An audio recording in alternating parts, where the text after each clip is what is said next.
और अब खबरें तफसील से। कांग्रेस लीडर राशिद अल्वी ने अमरोहा से लोकसभा चुनाव नहीं लड़ने का फैसला किया है। कांग्रेस ने उन्हें अमरोहा से उम्मीदवार बनाया था। बताया जाता है कि राशिद अल्वी ने बीएसपी के उम्मीदवार दानिश अली के हक में दस्तबरदार होने का फैसला किया है। दानिश अली हाल ही में जेडीएस छोड़कर बीएसपी में शामिल हुए हैं। मायावती ने उन्हें अमरोहा से पार्टी का उम्मीदवार बनाया है। उधर कांग्रेस ने राशिद अल्वी की जगह सचिन चौधरी को अमरोहा से उम्मीदवार बनाया है।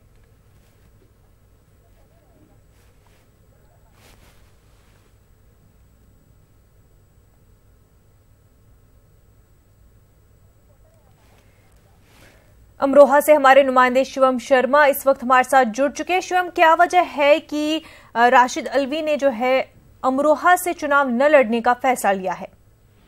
मैं आपको बता दूं, ये अभी फिलहाल ही में राशिद अल्वी को यहाँ से टिकट कांग्रेस में प्रत्याशी बना दिया गया था। इसको लेकर जब अब अपने पद पर दूसरी पार्टी के पद पर खोलने शुरू करे, यहाँ से बीजेपी सांसद कमर सिंह तंवर जो मौजूदा सांसद हैं उन्हें अपना टिकट दे दिया गया। उसके बाद फिर यहाँ पे दानिश अली जो जेडीएस छोड़ के फिलहाल में यहाँ पे बसपा ज्वाइन की है, गठबंधन में लेकर उम्मीदवारी में उतारा गया यहाँ पे बसपा सीट पर। इसको लेकर यहाँ पर 5.5 लाख मुस्लिम वोटर है और 16 लाख वोटर मतदाता है अमरोहा जिले में। उसको लेकर प्रयास लगा रहे थे मुस्लिम थोड़ा यहाँ पर मुस्लिम अगर दूसरा प्रत्याशी यहाँ उतरेगा तो साधारण की बात है फिलहाल हार का मुंह देखना पड़ता। इसको लेकर ये भी लगा रहा था। शिवम, आपको यहाँ पर रोकना चाहेंगे। राहुल गांधी इस वक्त प्रेस कॉन्फ्रेंस कर रहे हैं, सीधा ले चलते हैं। अब जयाप्रदा भी बीजेपी में शामिल हो सकती हैं। बीजेपी जयाप्रदा को आजम खान के मुकाबले में रामपुर से उम्मीदवार बनाया जा सकता है। जयाप्रदा समाजवादी पार्टी के टिकट पर रामपुर से रुकन पार्लियामेंट रह चुकी है। जयाप्रदा के मामले पर आजम खान और अमर सिंह के दरमियान शदीद इख्तिलाफ हुए थे।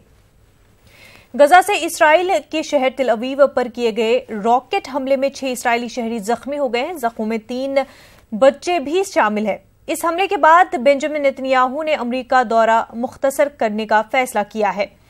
इसराइली वजीर आजम ने कहा कि रॉकेट हमले के तनाजुर में वो अपना अमेरिकी दौरा मुख्तसर करके वतन वापस लौट रहे हैं। नेतन्याहू ने अपने बयान में गजा से रॉकेट दागने को एक मुजरिमाना फ़ैल करार दिया है। उन्होंने कहा है कि इसका नतीजा इंतहाई खराब होगा।